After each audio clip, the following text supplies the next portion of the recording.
अस्सलाम वालेकुम। Welcome to Shah group educational channel. और बेटा आज हमारे पास जो हमने पढ़ना है that is going to be class 9 का बेटा, जो हमारे पास हमने चैप्टर पढ़ा था लास्ट लेक्चर में, Pakistan and the national pride का बेटा। इसमें हम पार्ट 2 पढ़ेंगे। अच्छा देखो, पार्ट 2 में क्या पढ़ेंगे? अब आपका सवाल ये हो, क्योंकि सर हमने तो चैप्टर ही पढ़ लिया, उसके अंदर 2 पोम्स ही पढ़ लिए, तीनों की रीडिंग कर ली, तीनों की हमने एमसीक्यूज देख लिए, क्वेश्चन आंसर ही पढ़ ली सर, तो अब क्या करेंगे?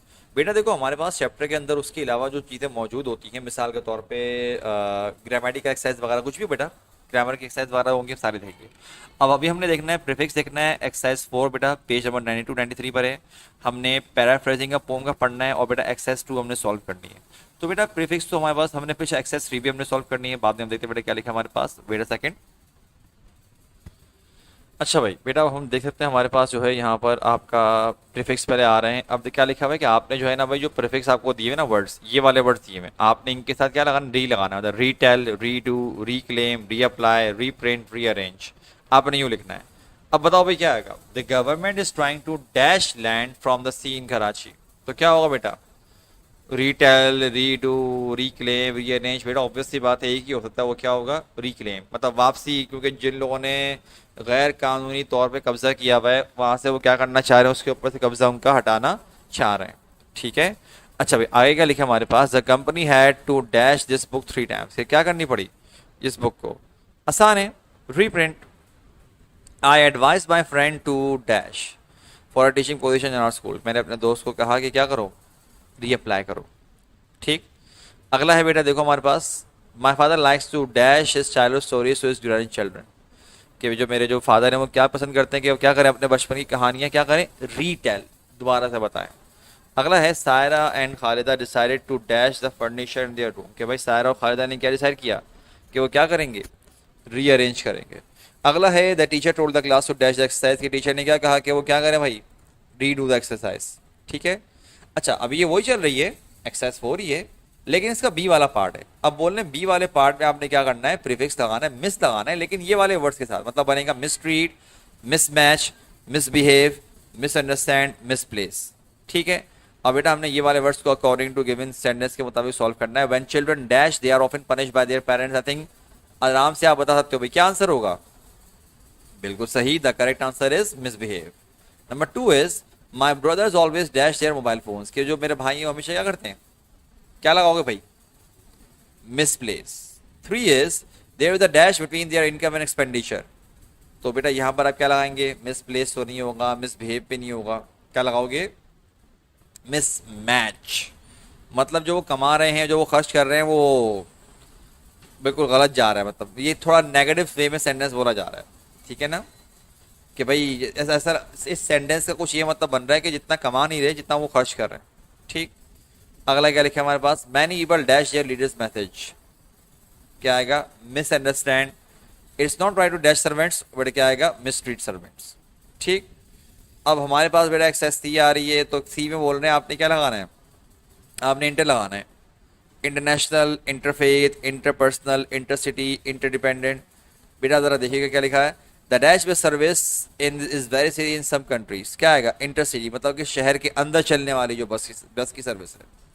There is more dash travel today than about 50 years ago. क्या आएगा, इंटरनेशनल। ऑब्वियस सी बात है बेटा कि अब जो है 50 साल पहले के मुकाबले में आज क्या है, ज़्यादा हो चुकी है चीज़ ये। ठीक। अच्छा भाई, आएगा लिखा हमारे पास के बाद, for success is any work, for success in any work good dash are needed. तो बेटा यहाँ पर क्या है, गुड इंटरपर्सनल, मतलब आपके अपने अंदर जो आपके स्किल्स हैं वो कितने अच्छे हैं, तो आपको उसकी जरूरत पड़ती है हमेशा। ठीक।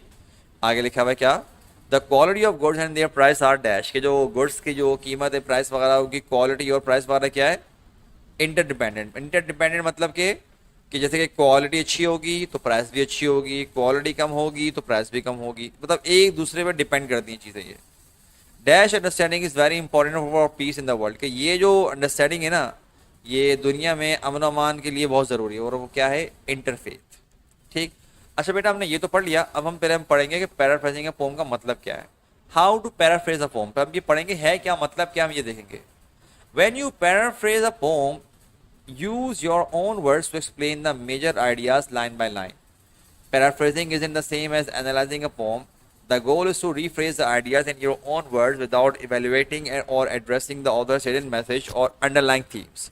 A paraphrase form is like is a literal translation in regular prose without rhyme or meter. कह रहे हैं कि भाई पैराफ्रेज बेसिकली क्या है कि आप जो है ना जो मेजर आइडियाज़ हैं, लाइन बाय लाइन जो आइडियाज़ हैं, आप क्या करो उनको जो है ना खुद डिटेल में एक्सप्लेन करो, मतलब बेसिकली ट्रांसलेट करो बेसिकली तौर पे।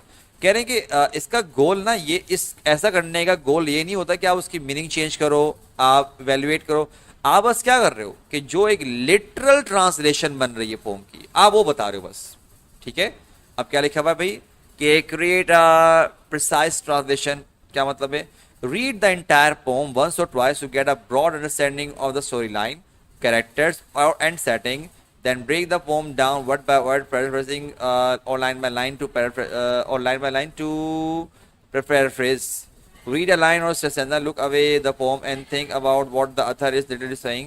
Translate the words by restarting them in a new way using common everyday language. कह रहे हैं कि अब आप क्या करो भाई कि पहले आप पोम पढ़ो 2-3 मरतबा, रफली पढ़ लो ताकि आपको आइडिया हो भाई पोम किस बारे में है, कैरेक्टर्स क्या हैं और क्या मतलब कि माहौल है, सेटिंग मतलब यहाँ पर कि सीन कहाँ हो रहा है, किस जगह पर हो रहा है, जगह कौन सी जहाँ पर उस पोम को इमेजिन करके लिखा गया है।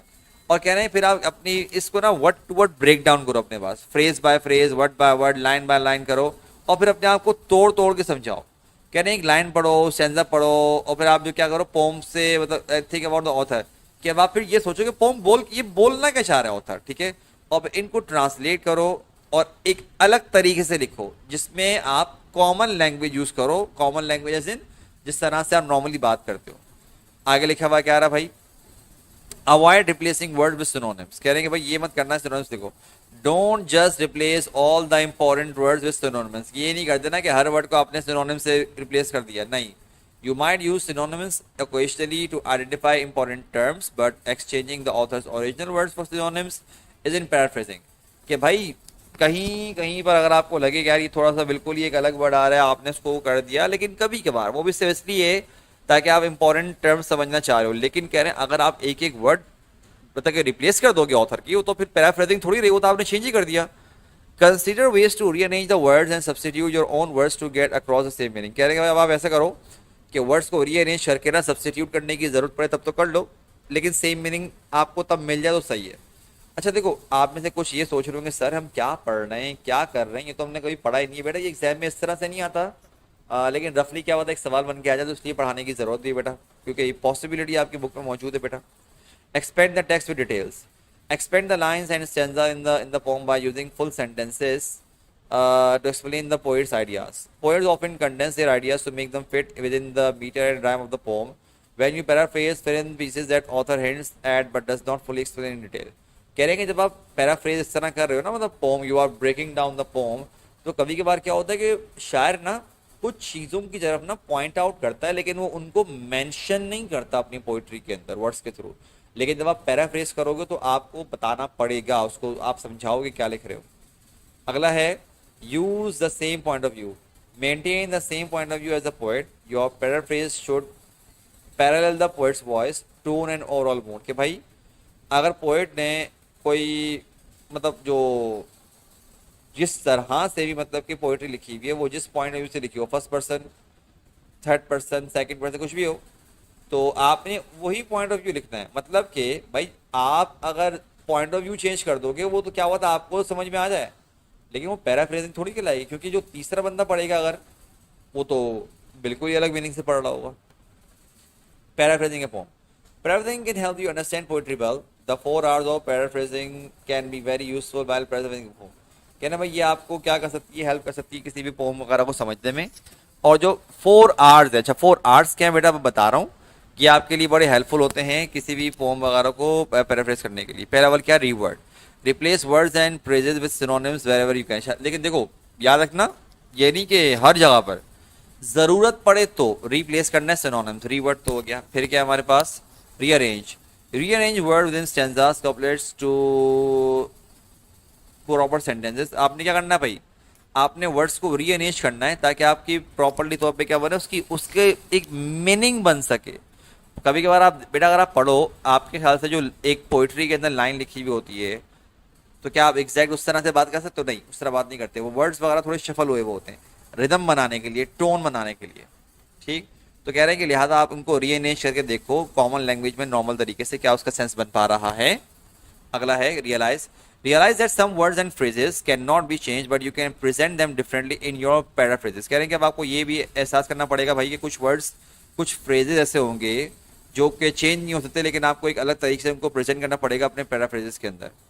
रीचेक, और आप बाद में क्या करना है, इसको बेटा रीचेक करो, ठीक है। अच्छा, हमारे पास बेटा एक्सेस 2 आ रही है, हम जरा इसको इतना नहीं करेंगे, कह रहे हैं कि आप क्या करो भाई, इनको ना आप चेंज करो। अल्लामा इकबाल की जो पोम है ना, आप करो। जैसे कि मिसाल के तौर पे लिखा है, O Allah I pray that my life should be like a candle. अब आप इसको अगर पैराफ्रेज करो तो क्या लिखोगे, आप लिखोगे, या आपके पास, आपने ये पहली लाइन ना ऑलरेडी पैराफ्रेज हुई हुई है, लेकिन हमारे पास ये वाली लाइन आ रही है कि through my light should be the world's darkness dash and dash sparkle with my light. अब आप बेटा इसको जो है ना, अब आप क्या कर सकते हो, आप अपनी पोइट्री को देखो बुक के अंदर, उसके मुताबिक सॉल्व करो। तो क्या इसका मतलब क्या बन रहा है, through my light should the world's darkness fade away and spread sparkle with my light. Simple as that, मुझे इतना करने की जरूरत ही नहीं है।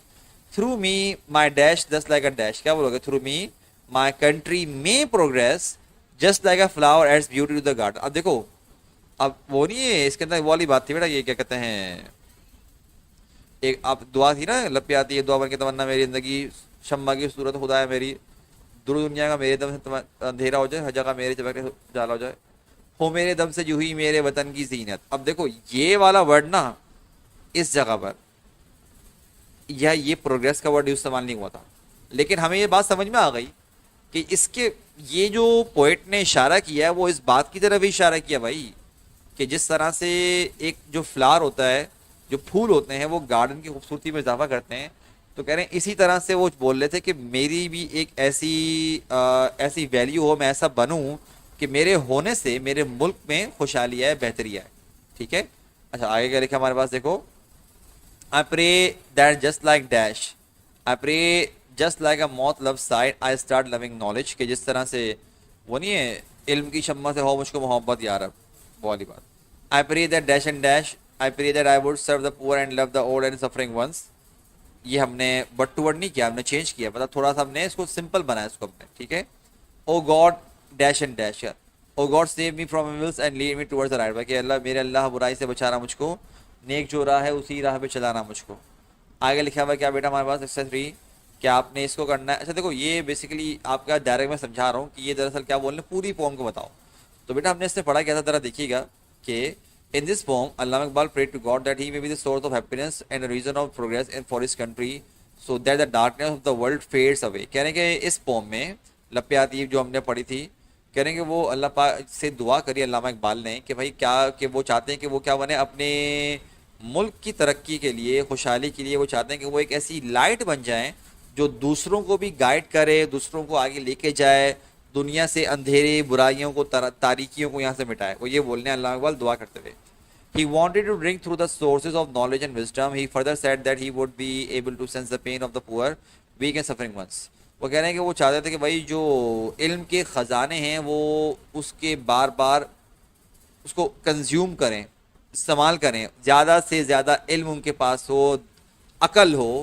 और फिर कह रहे हैं कि he further said that he would be able to sense the pain of the poor, weak and suffering ones.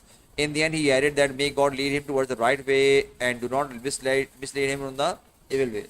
कह इसके बाद उन्होंने कहा कि ये वो चाहते हैं कि वो दूसरों का दुख दर्द समझ के, उनकी जो परेशानियां समझ के उनकी हेल्प कर सकें। और आखिर में उन्होंने पोम में क्या कहा भाई, वो दरअसल दुआ कर रहे थे अपने रब से, अल्लाह पाक से, कि भाई उनको सही रास्ते पे चलाइएगा, ना कि उन रास्ते पे जहाँ पे लोग तबाह हो जाएं। एंड बेटा with this we are done with today's lecture. मेरे बच्चों, मैं उम्मीद करता हूँ कि आपको समझ में आ गया होगा प्रॉपर्ली तौर पर, ठीक है। अपना बहुत ख्याल रखिएगा बेटा। अस्सलाम वालेकुम एंड अल्लाह हाफिज़।